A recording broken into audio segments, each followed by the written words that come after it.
The pricing structure in the transportation industry is complex. The final amount you pay for your freight is subject to a number of variables, and in some cases, first come, first serve is one such factor.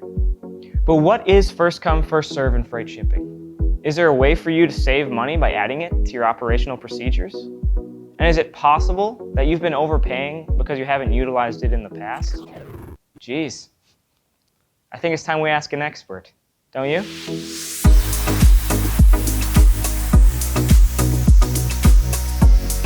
Hi, I'm Eli with ATS, and welcome back to another episode of Beyond the Road. In today's video, Brandon, one of our transportation experts, will tell you everything you need to know about first come, first serve. Brandon, it's all you. Hi, I'm Brandon Voigt with ATS Logistics. I have been with ATS for about just over 2 years now. Today we're going to talk about first come, first serve and what it means to you. Let's get into it. First come, first serve is a facility where drivers are loaded and offloaded according to their arrival. A driver arrives first, they get unloaded first. A driver arrives shortly after them. It could be a minute or two later. They will be helped just after that first driver is taken care of. The only way a driver can be late to a first come, first serve based facility is if they arrive before they open or arrive after they close. They must arrive within the window specified by that shipper. Efficiency is really key when it comes to first come, first serve based facilities. It really allows these drivers to follow the schedule that they created. And when these drivers create these schedules, they're more apt to arrive when needed. Thus, arriving to these first come, first serve facilities, shippers being ready to load them, and these drivers also know how the first come, first serve works. They know that if they arrive at a certain time, when they'll be loaded. For those shippers and facilities that use first come, first serve, it really overall brings more of a natural flowing, smooth loading and unloading process for those who do it right. So along with first come, first serve, there is also a downside when it comes to it. One thing is when drivers arrive maybe just 30 seconds after another driver, they essentially got there at the same time, but they must wait. That can be frustrating for some drivers, especially when they have other loads they need to pick up or they need to hit a certain deadline.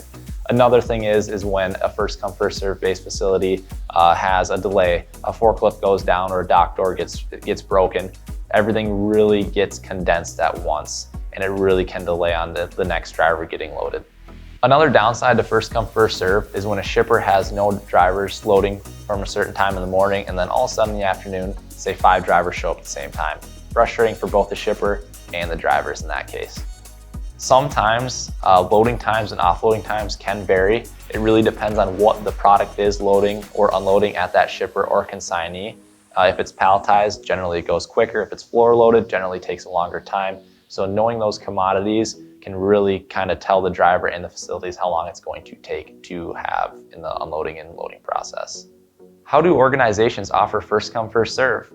One of the ways they offer this is by having skilled and experienced workers.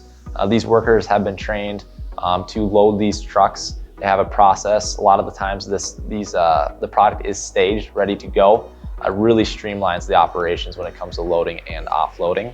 One big difference between first come, first serve and appointment-based facilities is the first come, first serve, because they're operating by that, they do have ample room for storage. It allows them to make room for product coming in and make room for product being staged.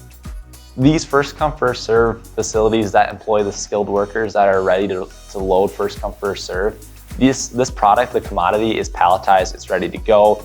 It doesn't need blocking, bracing, straps, load bars. The truck comes in, it's staged, they throw it in the truck and they go. How does the first come, first serve based facility impact the driver directly? It really starts with the Federal Motor Carrier Safety Admin. The driver can only operate 14 hours out of 24 hours, and out of those 14 separate hours, they can be driving for 11. How does first come, first serve impact shipping prices? First come, first serve based facilities impact pricing because it's really how it affects the capacity. A driver is going to see a first come, first serve when this load is offered, and they're going to want to take that over an appointment based facility. It really allows this driver to blend the picking up and delivering to their schedule. It basically allows them to customize how their day and how their week is going to go. So that can really, what it ends up doing is decreasing the rate most of the time. We have a great learning source available on the ATS Learning Hub. It talks about how loading times impact the price you pay for your shipments. Check it out. Thanks, Brandon. First come, first serve, when done correctly, can benefit not only the truck drivers looking to maximize their hours of service, but your bottom line as well. To decide whether first come, first serve is right for your business, make sure to take stock of your individual needs. Do you have the processes in place or resources available to offer first come, first serve? A huge determinant of whether first come, first serve will fit your business is how efficient you are with your loading and offloading times. If you haven't already, check out our blog on how loading times impact your shipping price for a bit more information on expediting your processes. Thank you for tuning in to another episode of Beyond the Road. If you haven't already, make sure to subscribe to the Trucking Industry channel so you never miss a piece of educational content. Thank you.